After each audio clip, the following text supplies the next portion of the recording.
We don't have large sample size. And the sampling that we're seeing, the sampling I'm seeing, is inconsistent with the thesis that's going on. So don't deny the facts, right? Like the way that you're going to paint a compelling picture for Bitcoin as an asset is that it has a set of return properties that are consistent with its thesis. The thesis failed.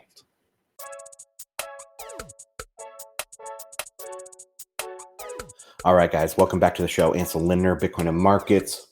I'm re-recording this reaction because my audio was all messed up. I went through on the streaming software and the Telegram, made sure everything is squared away. So we are good to go in the future for these live streams. But I wanted to re-record this because I think that this is an important reaction and I wanted to have clear audio for it. So what you just listened to was a podcast from Blockworks Macro. I will link to that in the show notes.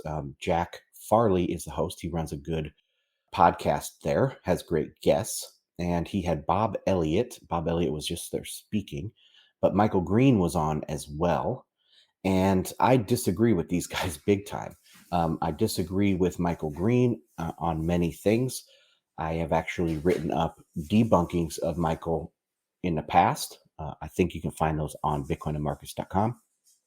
And Bob Elliott, who does great content on Twitter, I follow him on Twitter. I've been disagreeing with him more and more, and especially on this. He's calling for us to be honest and then is dishonest in pretty much the same breath. So I had to say something about this. I mean, this podcast got started by me having something to say about the scaling conflict back in 2016. So this is right up my alley. I am an economist, longtime Bitcoiner, and ready to react to this. So what I did was I went through and actually wrote up a long form reaction to the points that Bob Elliott and Michael Green make on this podcast. And I am just going to read through this post, and you guys can find that on bitcoinandmarkets.com. But let's get started. So at minute 49, they start talking about Bitcoin. Their basic premise is that Bitcoin has not performed as a hedge against geopolitical risk in the first few days since the Israeli-Gaza war started. So they recorded this on October 12th or 11th. The conflict started New York time, 10 p.m. on the 6th, Friday night. And so they're recording this just a few days later at the beginning of the next week, talking about this and how Bitcoin has not performed well as a geopolitical risk hedge in the first few days after this. They also say that Bitcoin is not an inflation hedge because they go on about 2022. They take one brief period that was Bitcoin was racked by internal issues, not the monetary characteristics were outweighed by internal characteristics in the market, just like lots of things are. And so that is their argument against why Bitcoin is not an inflation hedge. He says, we have to be honest, it failed. That's not true, and I will detail why.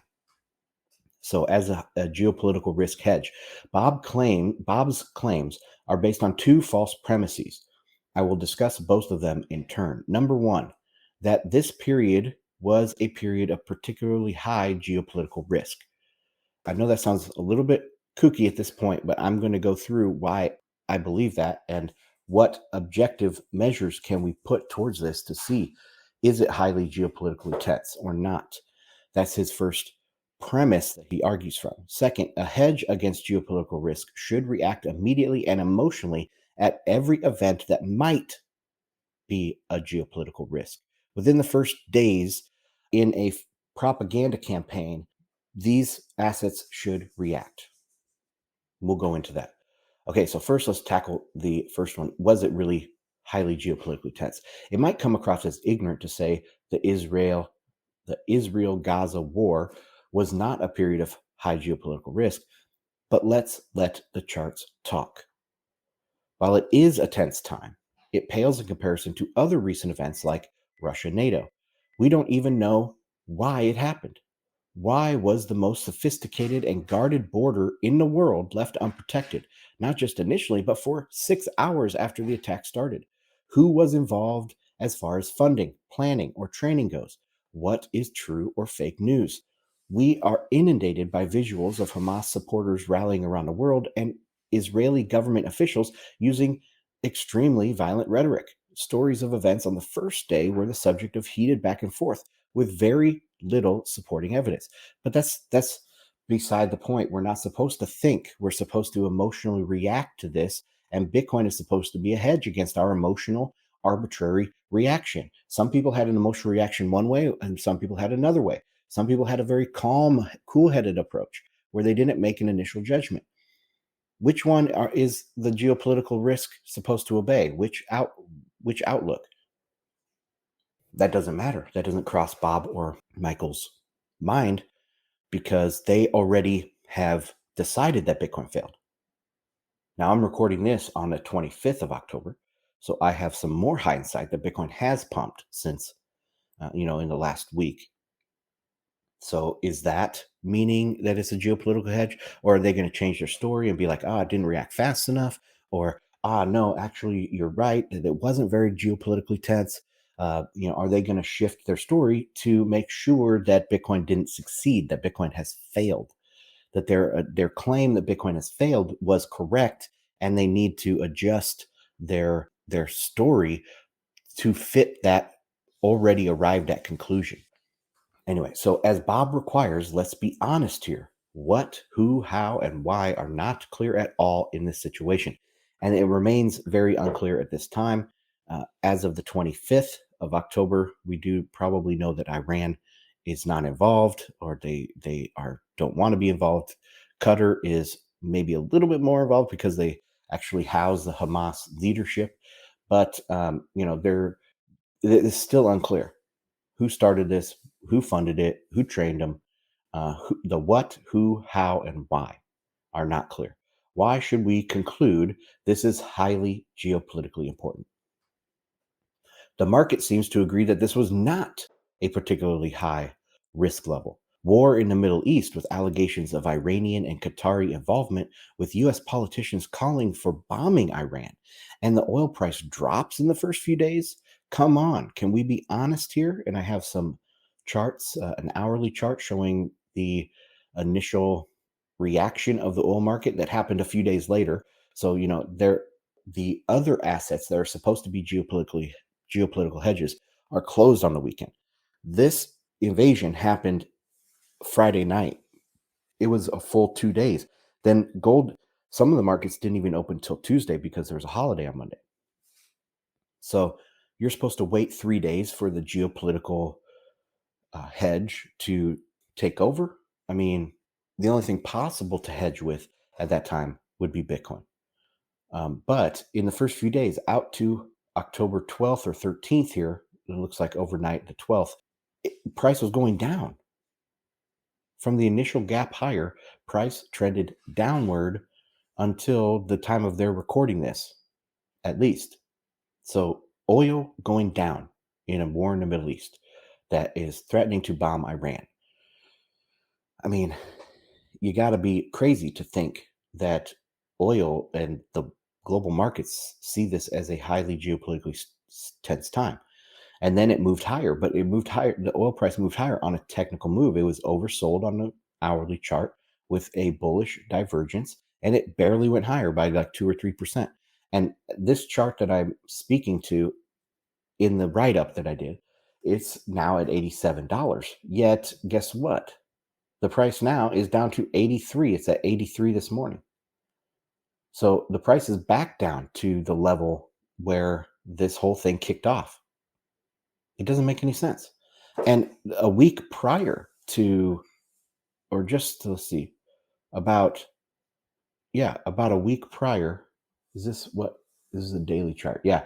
A week prior to this event, oil was up at 95. And now it's down at 83 with war in the Middle East, bombing Iran, a Saudi-Israeli treaty busted up.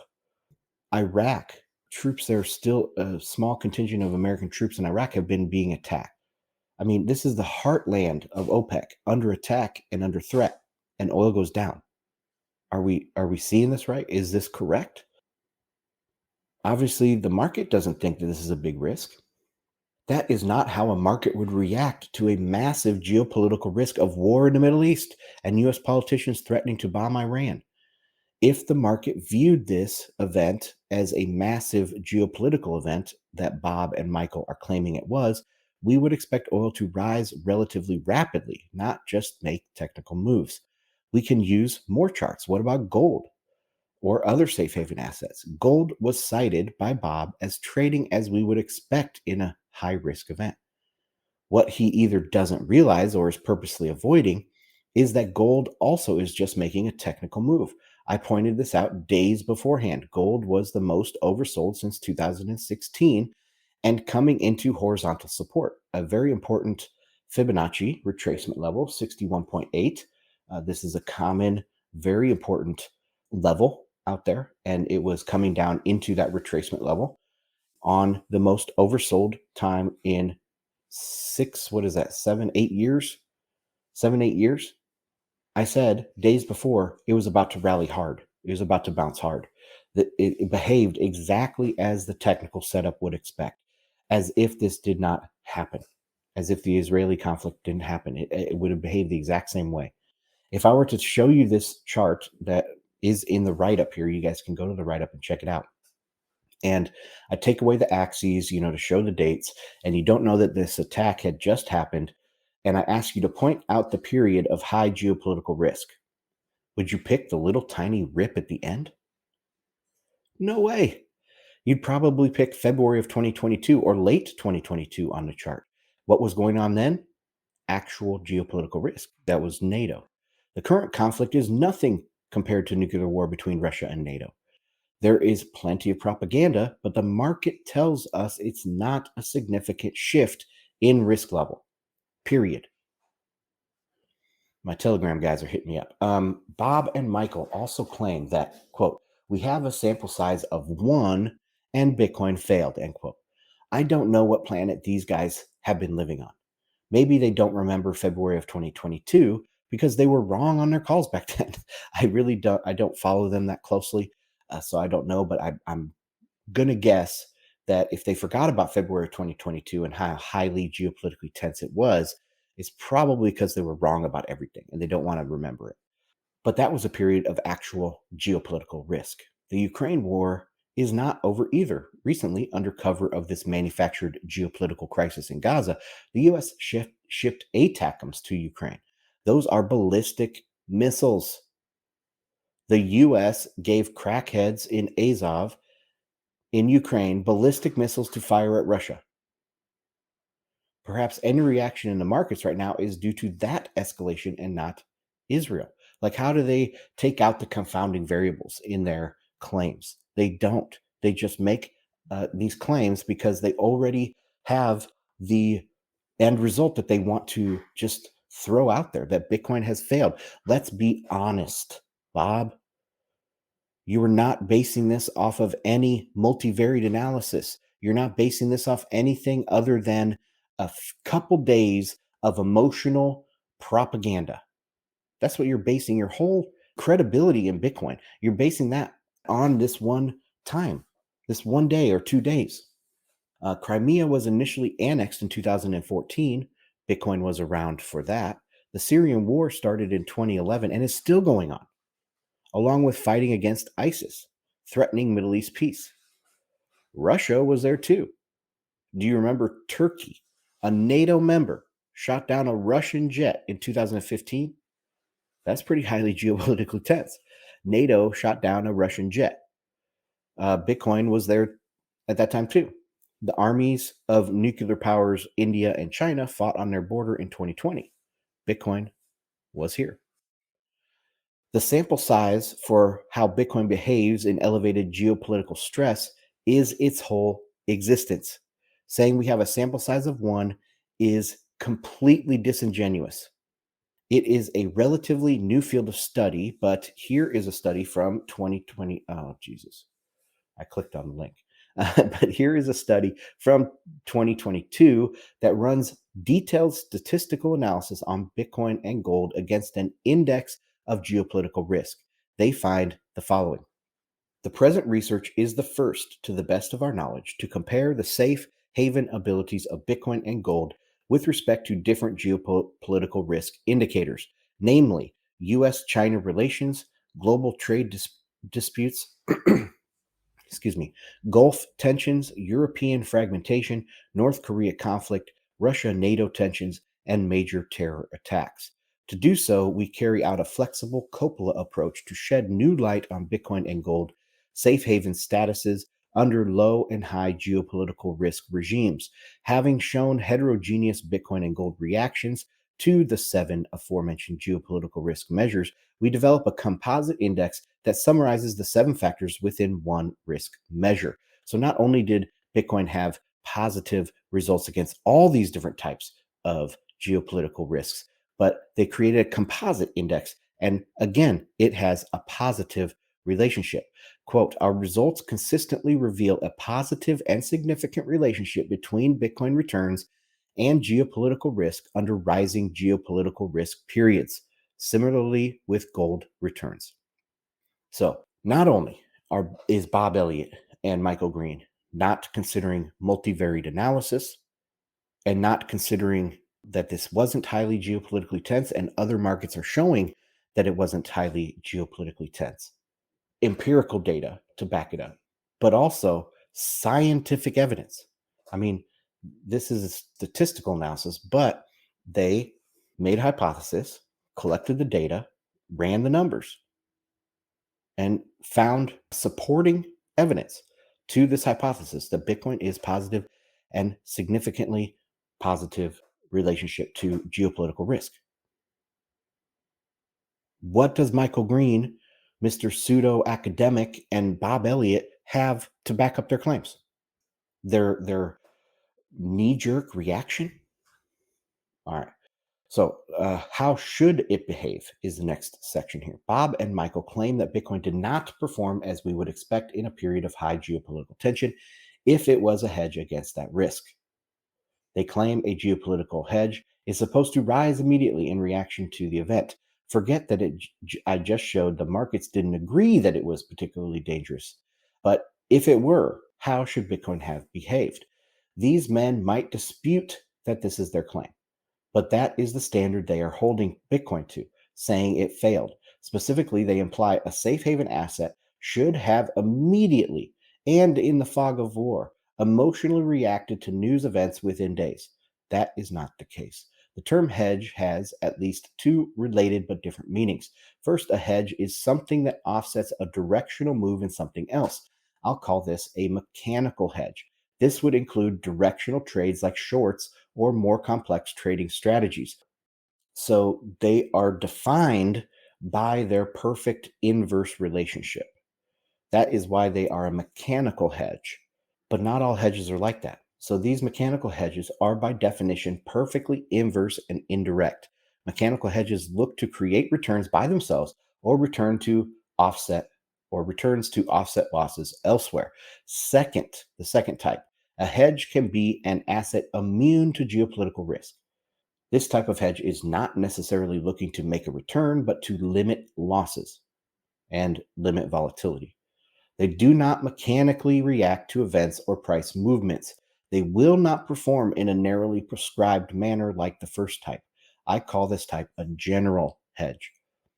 They have their own market dynamics, but are a hedge because their fundamentals are insulated from rising geopolitical risk. So they have their own supply and demand. They have their own story to tell. Just like Bitcoin has its own internal market dynamics and its own story to tell, its own supply and demand, and all of this stuff. Over leverage, liquidation. I mean, it has its own market dynamics, but its fundamentals are insulated from rising geopolitical risk. See the difference? They might not perform well at the outset of a crisis, but will catch up later because it takes time for the crisis to affect the fundamentals of the hedge. Perhaps they spike early but fade, even though geopolitical risk may continue to rise over the entire period of, say, months. The asset will end the period higher than it started, even though it fades toward the end. The way gold and bonds behaved in the few trading days after the attack on Israel is used by Bob and Michael as evidence that Bitcoin is not a geopolitical hedge. They are right. Bitcoin did not perform like a short or a mechanical hedge, but it is a general hedge. And since then, we have seen it took a little while, but Bitcoin now has gone up in price. Maybe not as a geopolitical hedge, but you have to then admit in this a little bit lag in the price movement. Bitcoin goes up 20% 2 weeks after this thing kicked off, and gold is up, say, 3%. So which is a better hedge? If you're not taking in the confounding variables, if you're not taking into consideration other markets and other prices, like you're taking just strictly into a arbitrary statement that this is high geopolitical tense times and the prices, Bitcoin is a better hedge at this point, 2 weeks later. So that is the geopolitical hedge. This is about the being an inflation hedge because they also dog on Bitcoin for that. So as a bonus, I'm going to discuss Bitcoin as an inflation hedge because Bob and Michael bring it up in this podcast. They claim Bitcoin is not an inflation hedge based on its performance in 2022 against CPI alone and disregard all other data.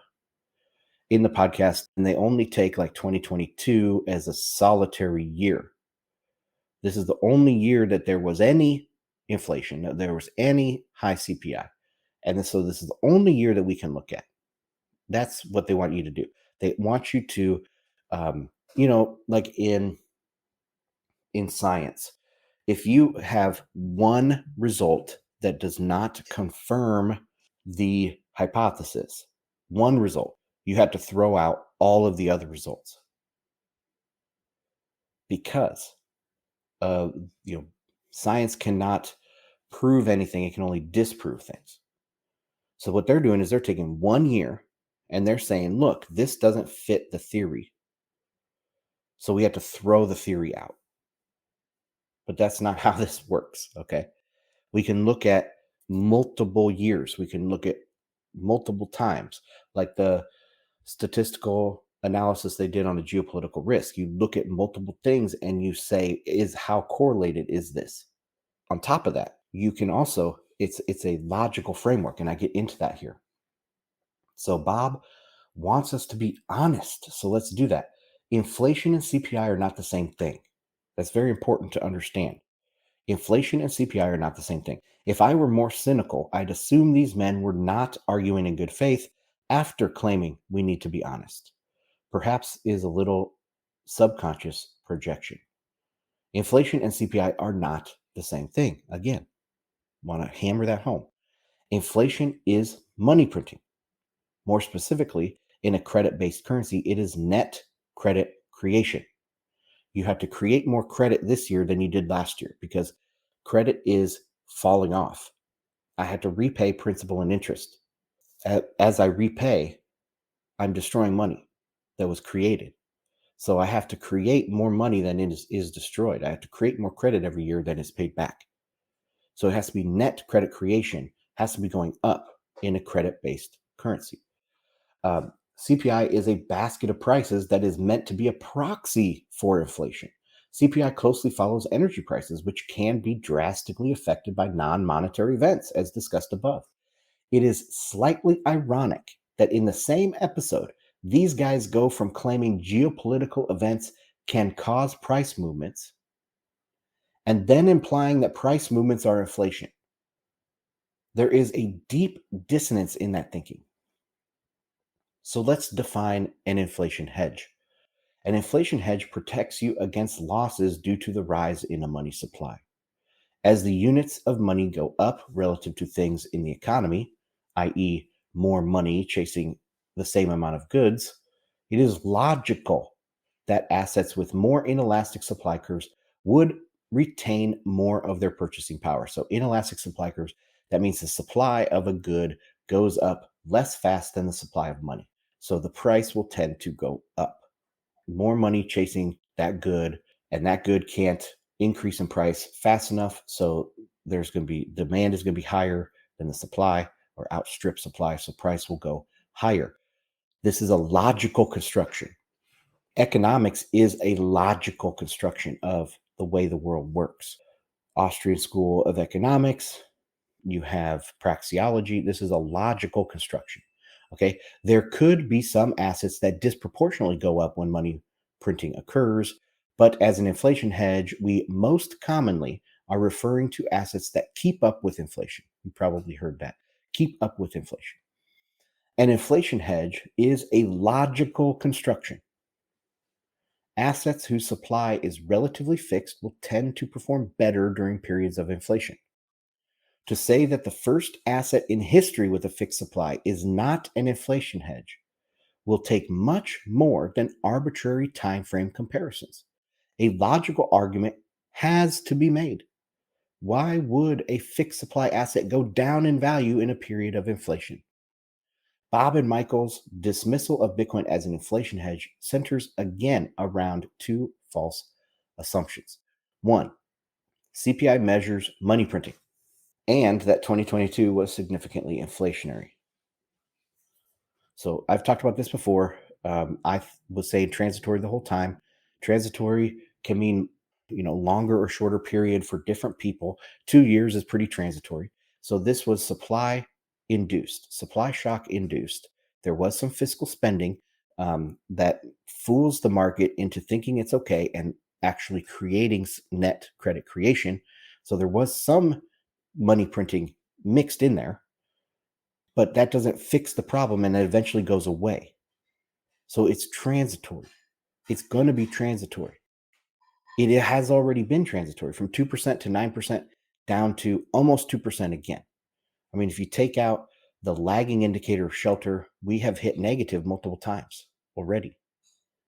So this was transitory biological construction. But CPI doesn't measure money printing. It measures prices that can go up and down for geopolitical risk, as they say, and also just any sort of supply shocks. Make the oil price go up because nuclear war with Russia and NATO.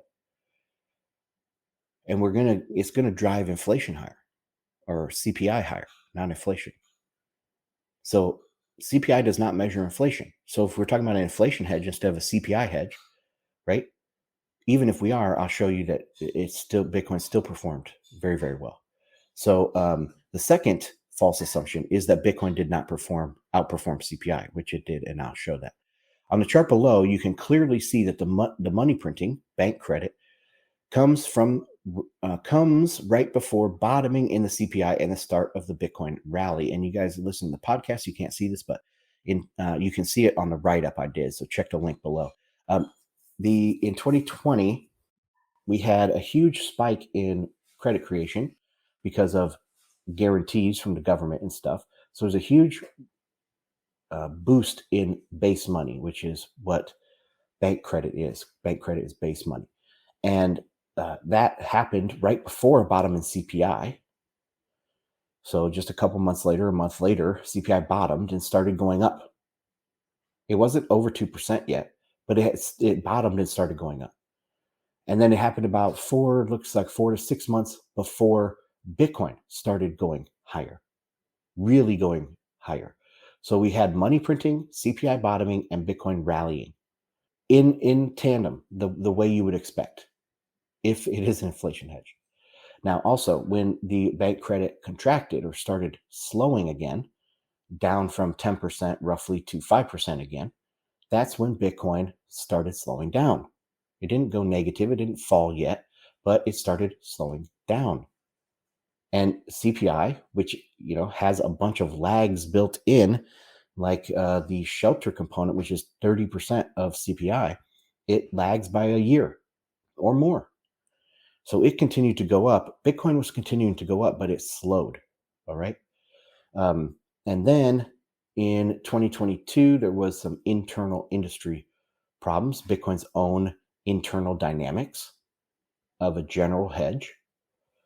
And so, yes, it did underperform in 2022, but for very well-known reasons. And it still was very far outperforming bank credit and CPI. Bitcoin is also a deflation hedge, which is one of my big points. And as we are right now in credit contraction from the banks, that is actual deflation of base money. And Bitcoin is performing very well during that as well. So Bitcoin is a hedge against inflation and deflation, just like gold. Okay, the next few charts I show here, this is for the whole COVID era, and bank credit has increased by 24%. CPI has increased by 19%, but Bitcoin has increased, I think that's 240% since 2022. Since 2020 and the beginning of this COVID era. So that is, Bitcoin is outperforming. If you put it on the same axis, it looks silly to say Bitcoin was not a hedge against this high period of high money printing and high CPI.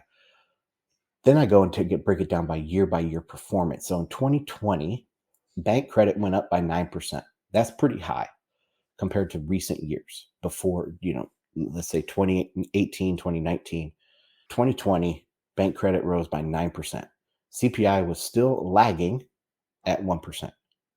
But Bitcoin went up 380% in 2020. It outperformed money printing and CPI by a lot.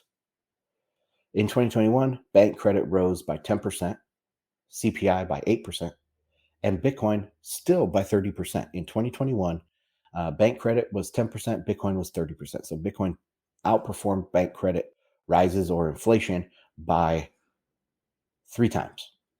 This is the highest calendar year for credit creation and CPI in the COVID era. So remember, they try to pigeonhole Bitcoin to 2022. But when you break it down year by year, the biggest increase in CPI was in 2021. And Bitcoin increased by 30% in 2021. Not 2022. All right. In 2022, bank credit slowed to 6% increase, and so did CPI to 6%. Remember, CPI was 8% in 2021, and this is 8% total, not 8% year on year or anything. It's the actual value of that basket went up by 8% in 2021, and the actual value of the basket only went up by 6% in 2022. And during that year, Bitcoin dropped by 55%. But this was due to industry problems, and it was not due to a failure to hedge inflation. Bank credit was already slowing at the time. Bitcoin was still massively outperforming the other two as an entire episode of money printing since COVID. This year is an outlier, and disingenuous people will hold this single example as evidence Bitcoin failed as an inflation hedge, which it did not. So far in 2023, bank credit is actually contracting at 1%. CPI has also slowed to only 2%, and Bitcoin is up 68%, and now it's up over 100% actually. Bitcoin is a deflation hedge as well as an inflation hedge, so it is a win-win scenario. Okay, lastly, to put a stake in the inflationista narrative, certainly post-COVID must have been abnormally high credit creation if CPI got to the highest in 40 years, right? No, it didn't even reach the consistent heights pre-GFC. So before the Great Financial Crisis, bank credit was expanding on average about 10% a year. We barely touched 10% in 2020. Again, it looks like in 2022, maybe barely touched 10%, but now we're negative. So it's simply wrong to claim CPI since COVID is due to money printing alone. We do not have the base money creation that we had pre-GFC. So why would we have really high CPI? What was the difference? What doesn't belong here? And that is the supply shock. All right. That's all I have for this one, guys. Thanks for joining me. Hope this audio turns out great. Check out bitcoinandmarkets.com. Of course, I'll link to the post down in the show notes. Check out the Telegram t.me/Bitcoin and Markets. Support me on the website. Follow me on Twitter at Ansel Lindner. Appreciate everyone who does support, giving feedback. Also, check out bmpro.substack.com. I'm writing for them now every Wednesday. I should have a piece come out with the BM Pro folks. But that's going to do it for me today, guys. Thanks for joining me, and I'll see you on the next one. Bye.